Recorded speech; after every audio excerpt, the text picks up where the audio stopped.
Professor, Pedro chegou lá no túmulo de Jesus, né? Não. Como assim, professor? Aí já é demais, porque está escrito lá no Evangelho. Eu sei que está escrito no Evangelho. Ó, só é uma informação comum a nós dois. Eu sei que está escrito no Evangelho que Pedro foi ao sepulcro. Você sabe que está escrito no Evangelho que Pedro chegou ao sepulcro. A gente só pode começar uma discussão se as informações estão equilibradas, ok? Então a gente compartilha a mesma informação. Você aceita que está escrito no Evangelho que Jesus voltou ao túmulo? Aceito, professor. E o senhor, professor, aceita que está escrito? Aceito perfeitamente. Ok, então por que o senhor disse que ele não voltou? Vamos ver se você tem uma informação que eu tenho. Você sabia que o versículo de Lucas 24:12, que é o versículo que afirma que Pedro foi ao sepulcro, não está presente nos manuscritos gregos mais antigos? O que significa que Lucas não escreveu isso? O que significa que depois que Lucas escreveu o Evangelho, alguém acrescentou? Você tem essa informação? Ou você acha que o capítulo 24, versículo 12 de Lucas, pertence ao Evangelho de Lucas? Foi Lucas no sentido do autor original de Lucas que escreveu. Vou ler para você a passagem. Lucas, capítulo 24. Vou ler na Bíblia de Jerusalém mesmo. Não é uma questão de decidir isso no grego. No primeiro dia da semana, muito cedo ainda, elas foram à tumba, levando os aromas que tinham preparado. Encontraram a pedra do túmulo removida, mas ao entrar não encontraram o corpo do Senhor Jesus. Ao voltarem do túmulo, anunciaram isso tudo aos 11, bem como a todos os outros. Eram Maria Madalena, Joana e Maria, mãe de Tiago. As outras mulheres que estavam com elas disseram-no também aos apóstolos. Essas palavras, porém, lhes pareceram desvario e não lhes deram crédito. Até aqui, Lucas está dizendo que nenhum dos apóstolos, nenhum dos discípulos, a não ser aquelas mulheres que lá haviam ido, acreditaram no testemunho da ressurreição. Aí nós temos o verso 12. Pedro, contudo, levantou-se e correu ao túmulo. Inclinando-se, porém, viu apenas os lençóis e voltou para casa, muito surpreso com o que acontecera. Segundo a leitura que eu acabei de fazer, Pedro voltou. A Bíblia que você pegar, você vai ler algo semelhante a isso. Mas eu leio na Bíblia de Jerusalém. E aqui tem uma nota de rodapé. E na nota de rodapé está escrito assim: apesar da omissão por alguns documentos, esse versículo deve ser mantido. Esse comentário é infeliz. Ele não deve ser mantido apesar da omissão dos outros documentos. Ele deve ser mantido porque está na versão tradicional dos evangelhos. Não está em discussão tirar ou não. É uma tolice o que o comentarista disse. Desse comentário só interessa a informação de que a declaração de que Pedro voltou não se encontra nos manuscritos mais antigos, o que significa que é um acréscimo. Vou repetir, não se trata de dizer que tem que tirar esse versículo daqui. Não, não tem que tirar coisa nenhuma, ele tem que ficar aqui. Só que quem ler a Bíblia tem que ser informado e saber que esse versículo não é original. Lucas não escreveu isso. O que Lucas disse foi que todos os apóstolos, todos os discípulos, disseram que as mulheres que estavam anunciando a ressurreição de Jesus eram loucas. Na década de 60, a imprensa bíblica brasileira, que era da JUERP, Junta de Educação Religiosa e Publicações da Denominação Batista, publicou uma Bíblia, versão de Almeida, João Ferreira de Almeida, revisada de acordo com os melhores textos em grego e em hebraico. Para mim, a melhor Bíblia evangélica do país. E, naquela Bíblia, se não me falha a memória, ela foi publicada pela primeira vez em 1967. Se você pegar essa Bíblia, você vai num sebo, se você tem essa Bíblia em casa, você abre Almeida e procura na capa interna, se está escrito assim, Bíblia, tradução de João Ferreira de Almeida, revisada de acordo com os melhores textos em grego e hebraico. Aí você, prensa bíblica brasileira. Aí você vai em Lucas 24, versículo 12, lá vai ter uma nota de rodapé, igual tem na Bíblia de Jerusalém, e na nota de rodapé vai estar escrito, esse versículo não está presente nos melhores manuscritos.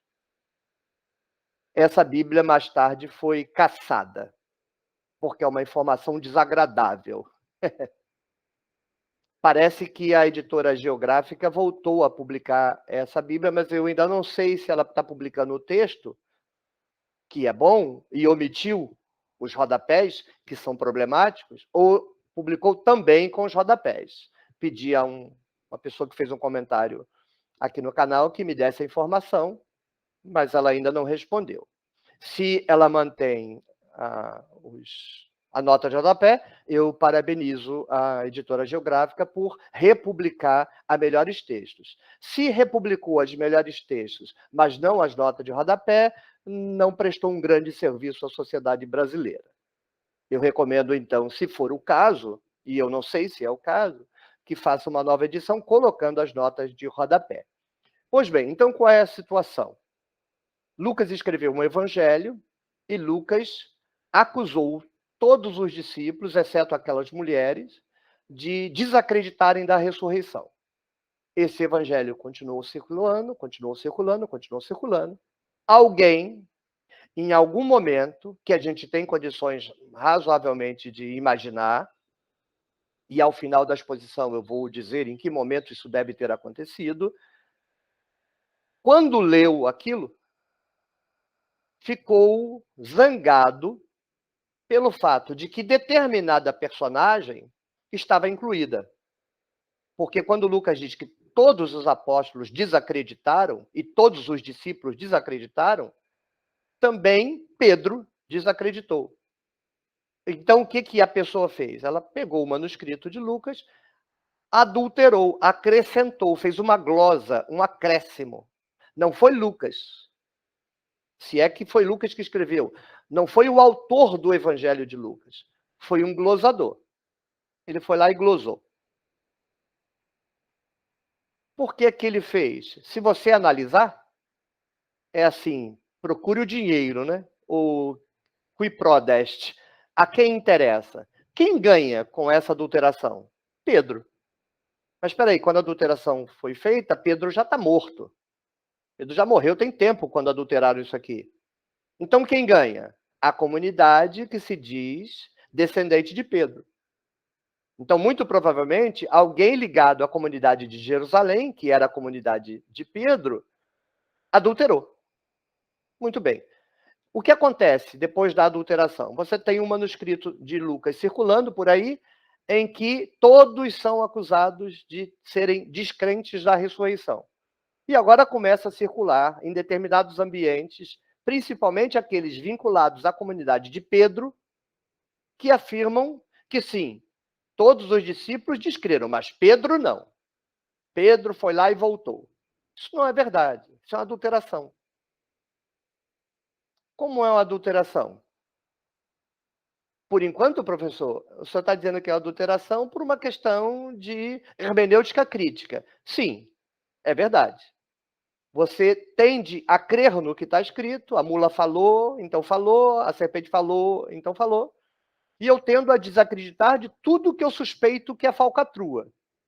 A serpente falando e a mula falando não são exatamente falcatruas, são expedientes criativos da teologia. Agora, aqui é uma falcatrua. Com todo respeito, você pode desconsiderar a minha fala, não tem problema nenhum, não estou impondo nada, eu estou dialogando com você para você refletir. Se você achar que eu estou errado, não tem problema nenhum. Se você fizer um comentário aí no canal, eu vou perguntar se você quer um café. Quer um café? E se você quiser uma cerveja, eu quero uma cerveja, o que você quiser, não tem problema nenhum. Mas olha só, raciocine um pouquinho. Atenção. Lucas disse que todo mundo desacreditou, beleza? Beleza, professor. Agora vem alguém e diz que todo mundo desacreditou, mas Pedro não. Beleza? Mas como é que o Evangelho de João conta a mesma história? Vamos lá no Evangelho de João? João capítulo 20, vou ler para você. Você pode pegar a sua Bíblia, porque eu posso estar lendo uma Bíblia falsa. Leia na sua Bíblia depois. No primeiro dia da semana, Maria Madalena vai ao sepulcro de madrugada, quando ainda estava escuro, e vê que a pedra fora retirada do sepulcro. Corre então e vai a Simão Pedro e ao outro discípulo que Jesus amava, que é o discípulo amado, que é considerado o autor do Evangelho. E lhes diz: retiraram a pedra do sepulcro e não sabemos onde a colocaram. Ó, a versão da história já é completamente diferente. Em Lucas e na adulteração de alguém da comunidade de Jerusalém, era um monte de mulher que fala com um monte de discípulo. Quando a história chegar lá na comunidade de João, eles vão pegar o que interessa.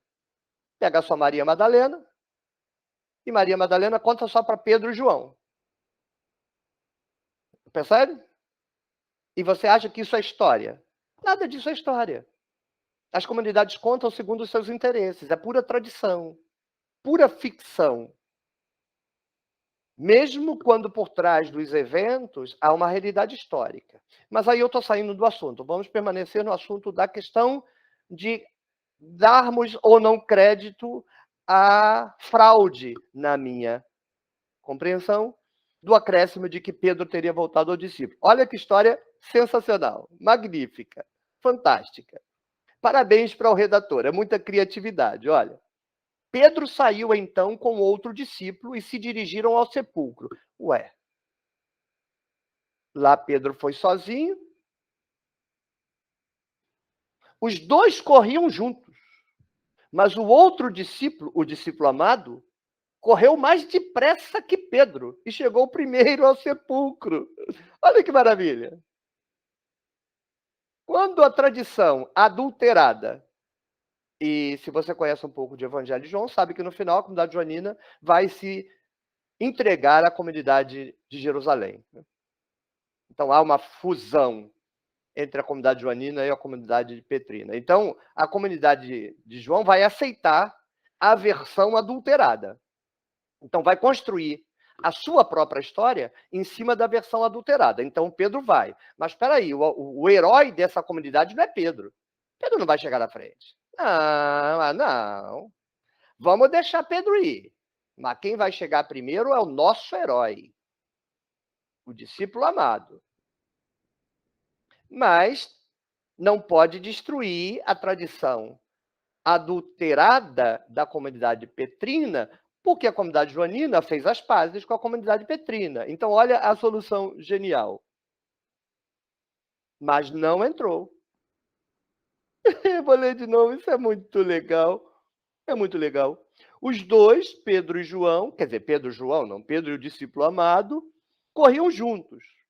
Mas o outro discípulo, o discípulo amado, correu mais depressa que Pedro e chegou primeiro ao sepulcro, mas não entrou. Olha que inteligente.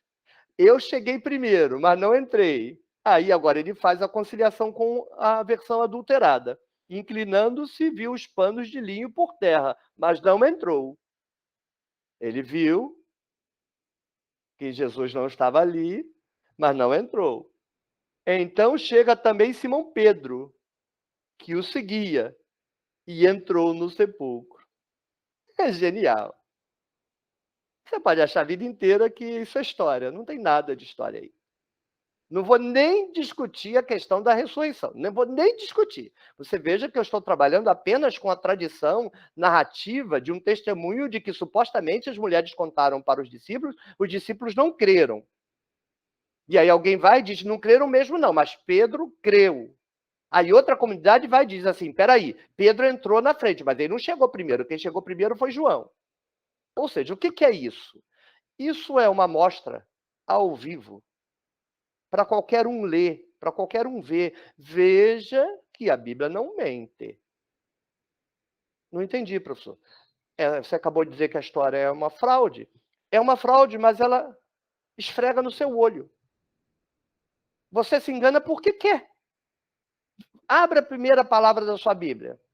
Vê se está escrito assim: quem ler essa Bíblia de modo crítico vai para o inferno. Não. Quem ler esta Bíblia com atenção e zelo vai para o inferno. Não. Se você for na última página, vai ter dizendo: quem acrescentar uma palavra, quem tirar uma palavra, vai para o inferno. Mas a Bíblia não manda você ler e fingir que não está vendo. Se você lê e fingir que não está vendo, é um problema seu. Eventualmente, orientação lá do seu pastor. Mas a culpa não é da Bíblia. A Bíblia é uma vitrine de loja em que você vê todos os produtos, inclusive os falsificados. E se você olha para o falsificado, como é Lucas capítulo 24, verso 12, e finge, prefere achar que não é falsificado, a culpa não é da Bíblia, a culpa é sua. Isso não é história. Se você junta todas as informações, mas professor, então essa história da Pedro chegar primeiro e depois não é Pedro que chegou primeiro, quem chegou primeiro é o discípulo amado, e aí Pedro só entrou porque ele deixou, isso é ficção? Sim. Mas a Bíblia é escrita assim? Sim. Praticamente todas as narrativas são ficcionais, mesmo aquelas que supostamente se referem a um caso histórico. Basta você ler com atenção e ter bom senso.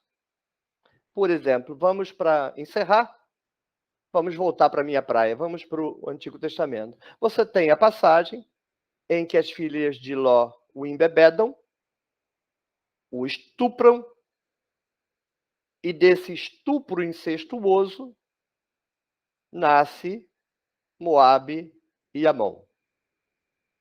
Você acha que isso é verdade? Você não está vendo logo que isso é um texto de um judeu da época que está zombando,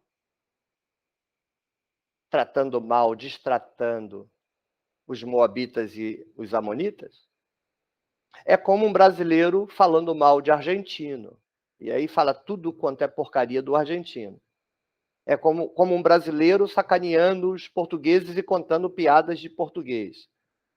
É como a rixa entre americanos, norte-americanos, estadunidenses e franceses. Aí, quando um brasileiro fala mal de um argentino, você vai levar a sério? Quando um brasileiro fala mal de um português, você vai levar a sério? Não, você sabe que é a rixa. A rixa ali entre esse judeu, provavelmente a cultura judaica, de certo modo, da época, pelo menos algum grupo social dentro dessa cultura, como Moabe e Amon, foi um pouquinho longe demais, né? Você dizer que os descendentes, os moabitas e os amonitas, são filhos de um estupro incestuoso de filhas que embebedaram o pai, é pesado demais, né? Mas como a gente se tornou insensível e a gente decidiu fingir que não vê as coisas que estão esfregadas na nossa cara, a gente trata aquilo como história. Não, nunca aconteceu. As filhas de Ló não estupraram. Os moabitas e os amonitas não foram filhas de um pai estuprado e bêbado. Isso é uma invenção. Não, Pedro não voltou ao sepulcro. Toda a tradição da ressurreição é uma tradição ficcional da igreja. E dentro da ficção, comunidades foram alterando a própria ficção. O que Lucas pretendeu, e eu farei um vídeo sobre isso, o que Lucas pretendeu era dizer que os discípulos, aqueles que andaram com Jesus, os apóstolos, aqueles que privaram dos 3 anos do ministério de Jesus, não creram e não entenderam nada. Aí você deve se perguntar assim: por que é que Pedro não, por que é que Lucas, ou o autor do Evangelho de Lucas, está fazendo com que todos os apóstolos e com que todos os discípulos sejam apresentados como gente incrédula e ignorante? Tem razão nisso aí, tem um motivo. Para quem é que o Evangelho de Lucas está trabalhando. Mas isso é assunto para outro vídeo.